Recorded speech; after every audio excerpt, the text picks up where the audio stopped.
Ngayong araw, dalawang bigating motor ang imi-maintenance natin para sa paparating na Scooter King. Isang Honda ADV 160 at isang Yamaha Aerox version 1. Scooter King na naman mga C1 Nation. Meron tayo ngayong maintenance. Dalawa sila. Isang ADV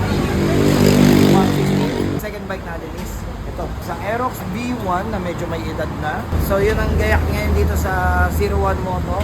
Abangan nyo na lang, panoorin nyo pa kung yung magagawin dyan. Kilala bilang mga batak sa endurance ang may-ari ng mga motor na to. ADV 160 para kay Boss Raven at Aerox version 1 para kay Papa P.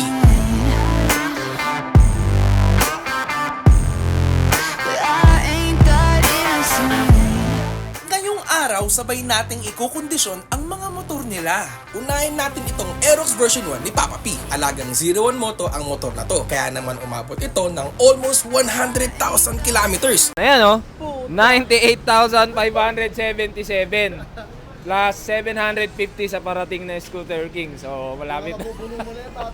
Malapit na tayo mag-100 para. Dahil may kanto na ang manibela nito, papalitan natin ito ng bearing para mas maging maayos ang maneuverability nito. Medyo matrabaho ito mga ka-Z1 Nation, kaya kailangan natin baklasin ang front section nitong Aerox version 1. At dahil matagal-tagal itong gawin, punta muna tayo sa motor na Boss Raven. Para dito sa ating ADV 160, nilinis muna natin ang panggilid nito, change oil at change gear oil. Medyo hindi kumpiyansa si Boss Raven sa stock shock ng kanyang ADV 160. Kaya naman papalitan natin ito ng fully adjustable shock ng Race Power, ang Premium R+.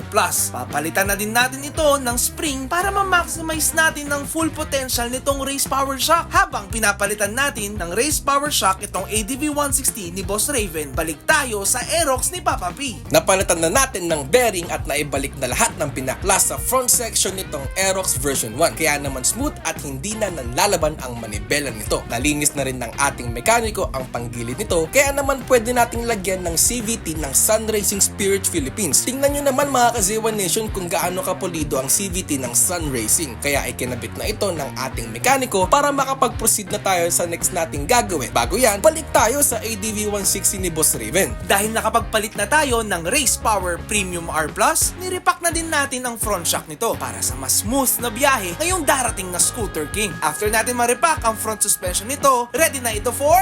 Op!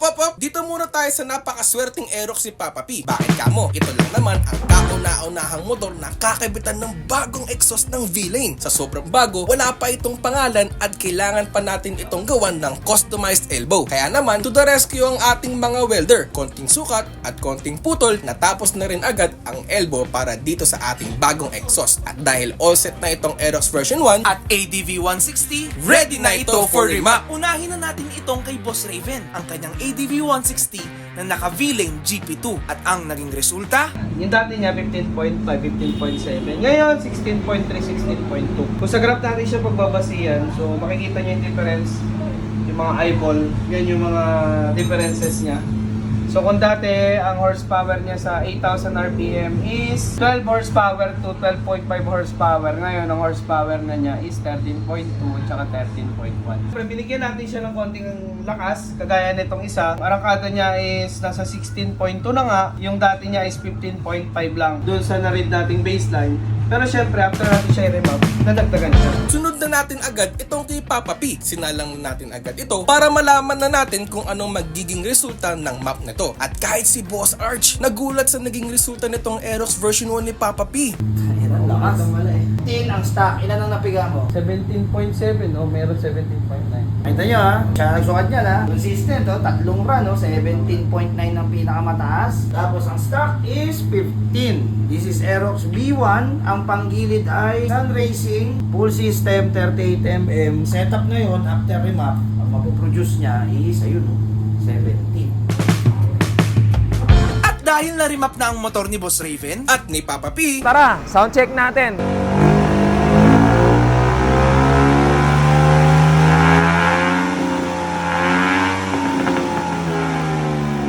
Tara, sound check na rin mga boss.